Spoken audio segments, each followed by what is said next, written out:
From the very first episode of Game of Thrones, Ned Stark leaves audiences with a principle that defines both his honor and the Stark family's values.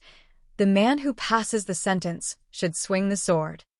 It's a line that shaped his children, set the moral foundation of House Stark, and contrasted sharply with the hypocrisy of rulers like King Joffrey, who ordered executions but never dirtied his own hands.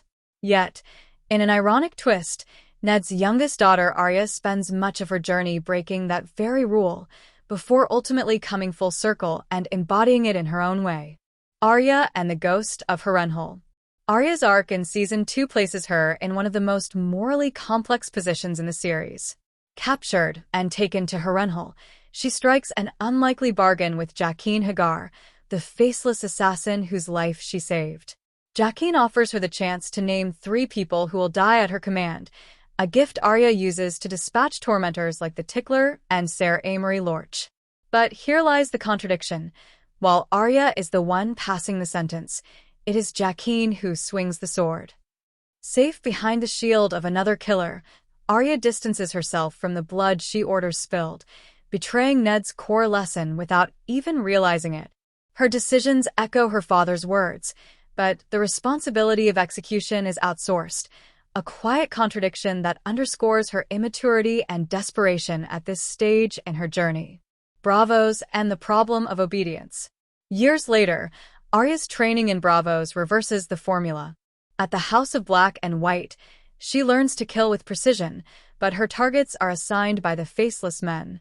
Here, she swings the sword, but does not pass the sentence herself. Her moral compass is suppressed in service of the many-faced god, creating a different conflict with Ned's philosophy. Her choice to spare Lady Crane, a mark she was ordered to kill, becomes a turning point. In refusing to execute someone she believes undeserving, Arya begins to merge her father's ideal with her own sense of justice. She is no longer just an executioner, she is the judge as well. Returning to Ned's lesson. When Arya returns to Westeros, she finally puts her father's words into practice.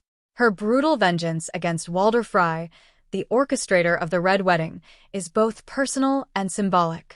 This time, she names the guilty, confronts him directly, and kills him herself. She does not hide behind Jaqen or serve another's orders. She embodies Ned's principle, claiming justice in her own hand. From there, Arya's journey is marked by decisive acts that blend judgment with execution, exposing and killing Littlefinger for his manipulation, avenging her family by slaughtering the Freys, and even striking down the Night King in the Battle of Winterfell. Each kill reinforces how far she has traveled from the frightened girl who once watched others do her killing for her. A full circle of honor and blood. Arya's story is one of contradictions resolving into clarity. As a child, she violated Ned's rule at Harrenhal by delegating her vengeance. In Braavos, she abandoned her autonomy by following someone else's commands. But by the end of the series, Arya has fused judgment and execution into one, embodying the spirit of her father's teaching. Ned Stark's lesson was never just about carrying a sword. It was about accountability, integrity, and facing the weight of one's choices. Arya may have betrayed that lesson in her youth, but through years of hardship and bloodshed, she ultimately became the Stark who carried it forward most fiercely.